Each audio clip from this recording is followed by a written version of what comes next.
ಹೋರಾಟಕ್ಕೆ ಈಗಾಗಲೇ ಕರೆಯನ್ನು ಕೊಟ್ಟಿದ್ದಾರೆ. ಅದು ಒಂದು ರೀತಿ ನಮ್ಮ ಒಂದು ಪ್ರತಿಭಟನೆ, ನಮ್ಮ ರಾಜ್ಯಕ್ಕಾಗಿರ್ತಕ್ಕಂಥ ಅನ್ಯಾಯವನ್ನು ಇವತ್ತು ತಮಿಳುನಾಡಿನವರು ನಮ್ಮ ಮೇಲೆ ಒತ್ತಡ ಹಾಕಿ ಇವತ್ತು ಏನು ನಮಗೆ ನೀರನ್ನು ಕೊಡಲೇಬೇಕು ಅಂತಕ್ಕಂಥ ಟ್ರಿಬ್ಯುನಲ್ನ ಆದೇಶದ ಮೇರೆಗೆ ಒತ್ತಡಗಳೇನಿದೆ, ಇವತ್ತು ನಮ್ಮ ಪರಿಸ್ಥಿತಿ ಏನಿದೆ ಅಂತಕ್ಕಂಥದ್ದನ್ನು ಧ್ವನಿ ಎತ್ತದೇ ಇದ್ದರೆ ಅದು ಎಲ್ಲ ಒಂದು ಕಡೆ ನಮ್ಮ ತಪ್ಪುಗಳಾಗ್ತದೆ ಅಂತಕ್ಕಂಥದ್ದು ನನ್ನ ಅಭಿಪ್ರಾಯ.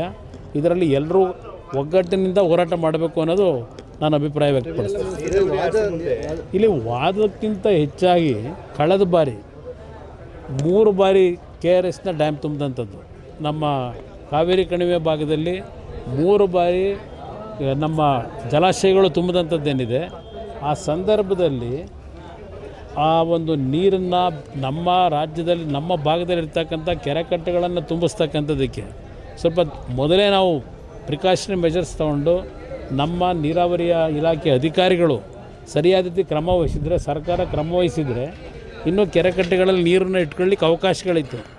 ಆ ನಿಟ್ಟಿನಲ್ಲಿ ನಾವಿವತ್ತು ನಮ್ಮ ಕೆರೆಕಟ್ಟೆಗಳಿಗೆ ನೀರನ್ನು ತುಂಬಿಸ್ತಕ್ಕಂಥದ್ದನ್ನು ಯಾವ ಒಂದು ನೇಚರ್ ನಮಗೆ ಬೆಂಬಲ ಕೊಡ್ತಕ್ಕಂಥ ಸನ್ನಿವೇಶಗಳಲ್ಲಿ ಅದು ಸಮುದ್ರಕ್ಕೆ ನೀರು ಹೋಗದೇ ಇರತಕ್ಕಂಥ ರೀತಿಯಲ್ಲಿ ನಾವು ನಮ್ಮ ಕಾರ್ಯಕ್ರಮಗಳನ್ನು ಹಾಕೊಳ್ಳದೇ ಇದ್ದರೆ ಇಂಥ ಒಂದು ಪರಿಸ್ಥಿತಿಗಳಲ್ಲಿ ನಾವು ಕೆಟ್ಟ ಒಂದು ವಾತಾವರಣ ನಮ್ಮ ರಾಜ್ಯದ ರೈತರ ಬದುಕು ಮತ್ತು ನಮ್ಮ ನಾಡಿನ ನಾಗರಿಕರಿಗೆ ಕುಡಿಯೋ ನೀರನ್ನು ಕೊಡಲಿಕ್ಕೂ ಇವತ್ತು ಸಮಸ್ಯೆಗಳನ್ನು ಎದುರಿಸ್ತಕ್ಕಂಥದ್ದು ಈಗ ಕಾಣ್ತಾ ಇದ್ದೇವೆ.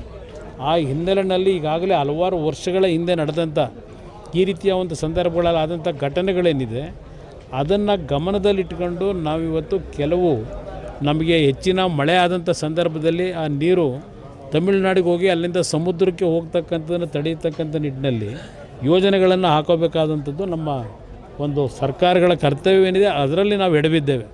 ಅದನ್ನು ಸರಿಪಡಿಸ್ಕೋಬೇಕು ಅಂತಕ್ಕಂಥದ್ದು ಹೇಳಲಿಕ್ಕೆ ಬಯಸ್ತೇನೆ. ರಾಜ್ಯದ ಪರಿಸ್ಥಿತಿನ ಮುಂದೆ ಪ್ರೆಸೆಂಟ್ ಮಾಡಿದ್ರೆ ಒಂದು ಕಡೆ ಸಮರ್ಪಕ ಮಾಡಲಿಲ್ಲ. ಇಲ್ಲಿ ಪ್ರೆಸೆಂಟ್ ಮಾಡ್ತಕ್ಕಂಥದ್ದು ಒಂದು ಭಾಗ. ಈಗ ನಮ್ಮ ಅಧಿಕಾರಿಗಳು ಇಲ್ಲ ನಮ್ಮ ವಕೀಲರುಗಳು ಪ್ರೆಸೆಂಟ್ ಮಾಡಲಿಲ್ಲ ಅಂತಕ್ಕಂಥದ್ದು ನಾನು ಹೇಳಲಿಕ್ಕೆ ಹೋಗೋದಿಲ್ಲ. ಆದರೆ ನಾನು ಏನು ಹೇಳ್ತಾ ಇದ್ದೇನೆ, ನಮಗೆ 10 ವರ್ಷದಲ್ಲಿ 5 ವರ್ಷ 6 ವರ್ಷವೋ ಒಳ್ಳೆಯ ಮಳೆ ಆಗ್ತದೆ, ಒಂದು 3-4 ವರ್ಷ ಈ ರೀತಿಯ ಪರಿಸ್ಥಿತಿಗಳನ್ನು ಎದುರಿಸ್ತೀವಿ. ಇದರ ಹಿನ್ನೆಲೆಯಲ್ಲಿ ನಮಗೆ ಆದಂಥ ಈ ಹಲವಾರು ವರ್ಷಗಳ ಅನುಭವಗಳೇನಿದೆ, ತಮಿಳುನಾಡಿನ ಅಲ್ಲಿಯ ಸರ್ಕಾರಗಳು ಅಲ್ಲಿಯ ರೈತರ ಒತ್ತಡಗಳೇನಿದೆ ಇದೆಲ್ಲವನ್ನು ಗಮನಿಸಿದ್ದೇವೆ ಈಗಾಗಲೇ. ಆ ನಿಟ್ಟಿನಲ್ಲಿ ನಮ್ಮ ಕೆರೆಕಟ್ಟೆಗಳಿಗೆ ನೀರನ್ನು ತುಂಬಿಸ್ತಕ್ಕಂಥದ್ದು, ನಮ್ಮ ಜಲಾಶಯಗಳು ಭರ್ತಿಯಾದಾಗ ಅದಕ್ಕೆ ಟಾಪ್ ಪ್ರಿಯಾರಿಟಿನ ಟೆಕ್ನಿಕಲಿ ಯಾವುದೇ ಸಮಸ್ಯೆಗಳು ಇಲ್ಲೇ ಇರತಕ್ಕಂಥ ರೀತಿಯಲ್ಲಿ ಕಾರ್ಯಕ್ರಮಗಳನ್ನು ರೂಪಿಸಬೇಕಾದಂಥದ್ದು ಸರ್ಕಾರಗಳ ಕರ್ತವ್ಯ ಇದೆ.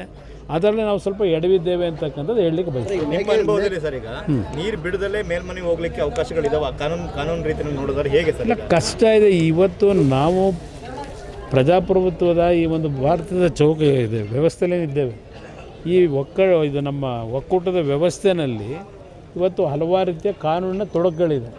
ಸುಪ್ರೀಂ ಕೋರ್ಟು ಮತ್ತು ನ್ಯಾಯಾಲಯಗಳ ತೀರ್ಪಿನಲ್ಲಿ ಹಲವಾರು ಸಂದರ್ಭದಲ್ಲಿ ನಮ್ಮ ರಾಜ್ಯಕ್ಕಾಗಿರ್ತಕ್ಕಂಥ ತೀರ್ಪುಗಳ ಬಗ್ಗೆ ನಾನು ಚರ್ಚೆ ಮಾಡಲ್ಲ.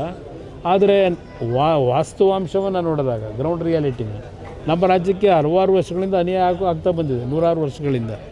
ಇದನ್ನು ನಾವು ಬರೀ ಟೀಕೆಗೆ ಆಸ್ಪದ ಕೊಡದೆ ನಾವು ಸರ್ಕಾರಗಳನ್ನು ನಡೆಸಬೇಕಾದ್ರೆ ಇದನ್ನು ಯಾವ ರೀತಿ ಗ್ರೌಂಡ್ ರಿಯಾಲಿಟಿನಲ್ಲಿ ಸರಿಪಡಿಸ್ಕೊಳ್ಳಿಕ್ಕೆ, ಇಂಥ ಒಂದು ಬರಗಾಲಗಳು ಬಂದಾಗ, ನೀರಿನ ಸಮಸ್ಯೆ ಬಂದಾಗ ಅದನ್ನು ನಮ್ಮ ರೈತರು ನಮ್ಮ ನಾಡಿನ ಜನತೆಗೆ ಅನಾನುಕೂಲಗಳಾಗದೇ ಇರತಕ್ಕಂಥ ರೀತಿಯಲ್ಲಿ ಯಾವ ರೀತಿ within the purview of our legal ಇದೇನಿದೆ ಆ ಹಿನ್ನೆಲೆಯಲ್ಲಿ ನಾವು ಕ್ರಮಗಳನ್ನು ತೆಗೆದುಕೋಬೇಕು ಅನ್ನೋದು ನಾನು ಈ ಸರ್ಕಾರದ ಮೇಲೆ ಒತ್ತಾಯ ಹಾಕ್ಲಿಕ್ಕೆ ಬಯಸ್ತೀನಿ.